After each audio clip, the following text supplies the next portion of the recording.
For example, number 3, part A, we want to verify the left-hand side, tangent squared x divided by 1 plus secant x, is equivalent to saying 1 minus cosine x divided by cosine x. Now, the first thing we're going to do is we're going to figure out which side of the equation represents the more complicated side. And the left-hand side is just a little bit more complicated just because it's in terms of two different trigonometric functions and because it's squared. So it's up to you, but I'm going to start with working with the left-hand side. Keeping in mind that we want to turn each one of these into, somehow we want to turn them into factors of cosine. So here's what we're going to do first. Now, secant's kind of easily expressed as cosine anyway, because remember, secant's the same thing as saying 1 over cosine. Tangent squared x, however, is a little bit of a different animal.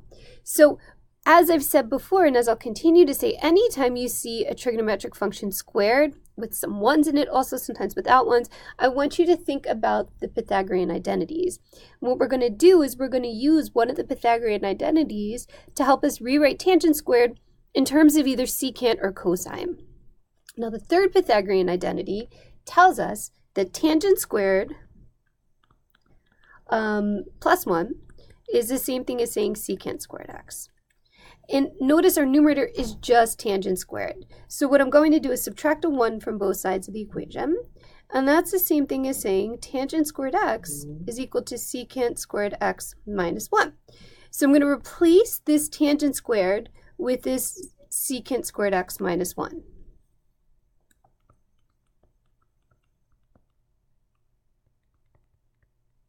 Okay, so this is what we want to show now. Let's see what we do next. Well, I'm going to take a look at the left-hand side, and secant squared x minus 1 is factorable. It's the difference of two squares. So instead of calling that secant squared x minus 1, I'm going to factor it. And this is equivalent to saying secant x minus 1 times secant x plus 1 divided by 1 plus secant x. And we have to show that this is the same thing as saying 1 minus cosine x divided by cosine x. Okay, so let's see what we do next. Well, take a look. I hope you can see that we have factors that are the same on the left-hand side and on the right-hand side. So this secant x plus 1 is equivalent to this 1 plus secant x. Remember, addition's commutative, so 1 plus secant x is the same thing as saying secant x plus 1, which means now what we have to show is that secant x minus 1 is the same thing as saying 1 minus cosine x all over cosine x. Well, in that case, we want to turn secant into a factor of cosine. So this is the same thing as saying 1 over cosine x minus 1. And now what we're going to do is we're going to write these two on the left-hand side.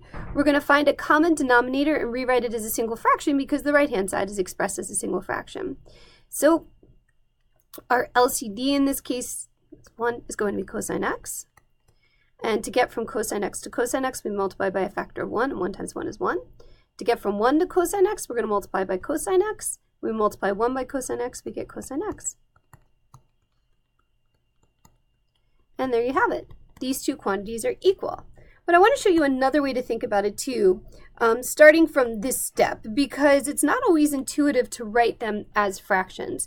Now, normally what we do is we just take one side of the equation and turn to the other side, but we can still fiddle with the other side of the equation. So what I mean by that is the following. I'm going to start off again rewriting this down here. Now again, this is the end of our proof. I'm just showing you an alternative ending to our proof. So this is another way you could think about it.